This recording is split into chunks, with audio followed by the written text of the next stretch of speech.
got some best ofs. Kind of want to get your guys' votes on this since this is our last day here, in Oxnard.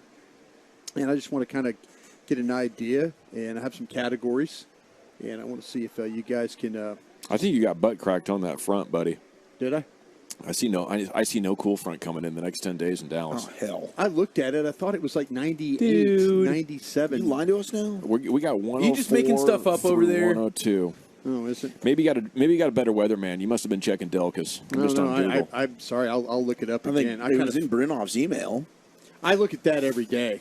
I do look at that every day. He apologizes for the weather like it's his fault. Yeah, he does. Like he's the one that messed this up. Yeah, he did. I understand.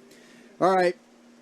You guys tell me, who is the best player traded for in this camp? Cooks or Gilmore? I thought it was going to be Cooks. It's Gilmore so far. Such a hard question to answer, Brian. Son of a gun. Who is the best player that was traded for? Well, I think both have met and possibly even exceeded expectations for some. And so I think you could go either way here. I was more concerned about the wide receiver stuff and the playmaker stuff, so I'll give my vote to the offensive guy, Brandin Cooks. I think Brandin Cooks is still closer to the top of his game than Gilmore is. I think Gilmore's been amazing. I have a little bit of questions about him deep. You're going to have to keep some Malik Hooker help over the top. If he's playing against a speed receiver, how much can he still run, I think is a fair question. But otherwise, the dude is so cerebral, and he's so veteran smart and intelligent when it comes to his football IQ. He's able to make up for what he's lacking athletically. But I'd say Brandin Cooks right now, I think he's an overall better player at this stage in his career.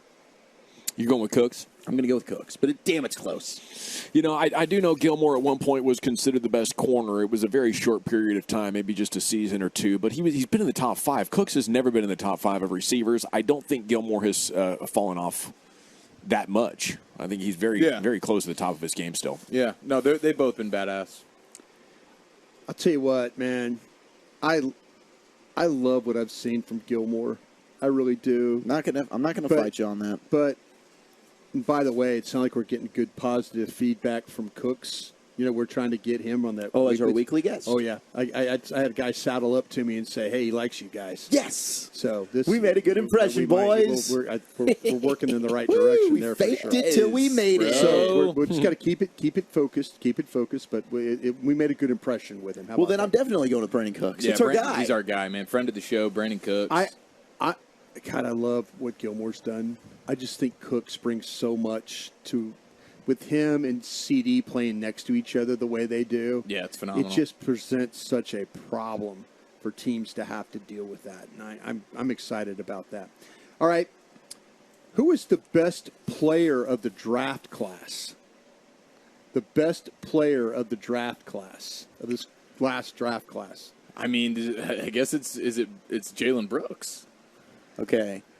This is a fantastic question, and it's funny because I was talking to you about this. I'm like, what if there's a case that they don't hit on these first 3 picks, but then their last 3-round picks end up all being studs? Or Wanye Thomas. Well, I guess Wanye Thomas is a second-year guy. Yeah, he's a second-year guy. He's not part. But so you've got Deuce Vaughn, Eric Scott, and Jalen Brooks. To be honest with you, I think the one that's going to end up being the best this year is Eric Scott Jr. The cornerback. The cornerback. Because I don't think Brooks is going to get as much run offensively. I think Eric Scott Jr. in the secondary, we've seen it. There's so many injuries that happen over the course of a season. He's going to end up having to play. Yeah. Yeah, I would say I would probably go with Jalen Brooks as the guy who's been most impressive out of the rookie class. But I mean, Eric Scott's been really impressive as well. Yeah. Has Mozzie been a disappointment, or we just can't see what he's good at? I just need to see Mozzie get off the ball a little quicker. He's a tough eval right now. Yeah. He just, he's big, he's strong. You can see those things. He doesn't have the shed ability right now, and he needs to come off the ball a little quicker. When you watch him, he's like a half tick. If you're watching tape, you could definitely see it. If you had the clicker and you're running back and forth, and everybody's coming off, and he's just that tick late and I think it affects him somehow when he's trying to kind of rush or get to. So I think it's something he'll pick up, but he is. It's I wouldn't call it a disappointment. I just say the guy he's going to have to learn some things, but he's got to learn how to play with the hands, get rid of, shed, and then just getting off the ball a little bit quicker. Which would make sense for a rookie kind of deal. Yeah. Oh, Yeah. absolutely. Yeah. Absolutely at that position. All right. Who is the most improved player you've seen at camp? It's Turpin. I think unequivocally it's Turpin. How about you? You go ahead and finish up. I'm sorry, I didn't mean to. No. I'm trying to think who else has been extremely improved, but he's certainly the first guy that comes to mind, and he's been probably the number one surprise at camp, unless you consider Jalen Brooks and being a rookie and making the plays that he has. But for guys that were on the team last year, I think Turpin is the one that's most improved. Yeah, I don't know. See, Turpin's been the most surprising. I think most improved. It's a great question. I think Turpin's in the conversation. I think I would actually go with our guest, Damone Clark.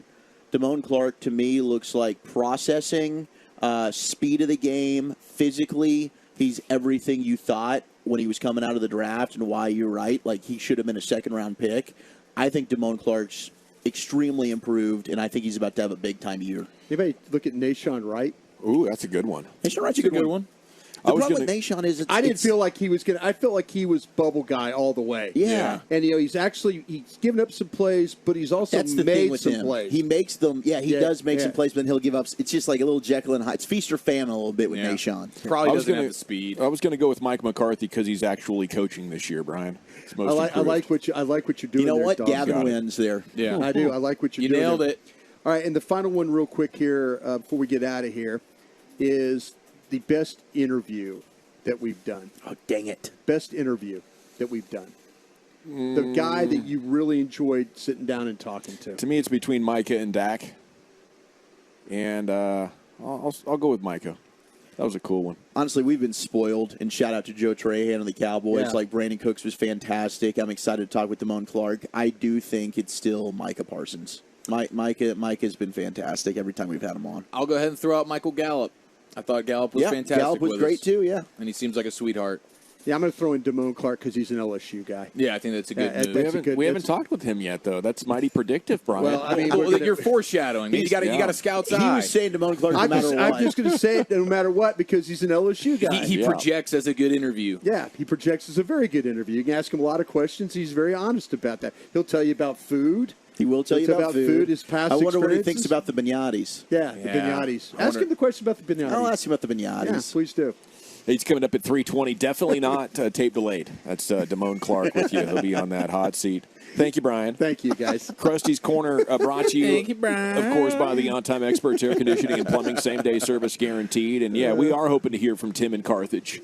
And what happened to Rodeo Ron? I don't know if we've heard from Rodeo Ron in a couple of weeks. He texted in. He was the one that called me weak, soft after my fight with Broadus. Yeah. Good. Turns out that was the Jim Beam man himself. That's a I don't know if scout I've right heard there, from him. Ron. He called you weak and soft? He said, He basically said, you were Bob Barker and I was Happy Gilmore. And you just beat the hell out of me.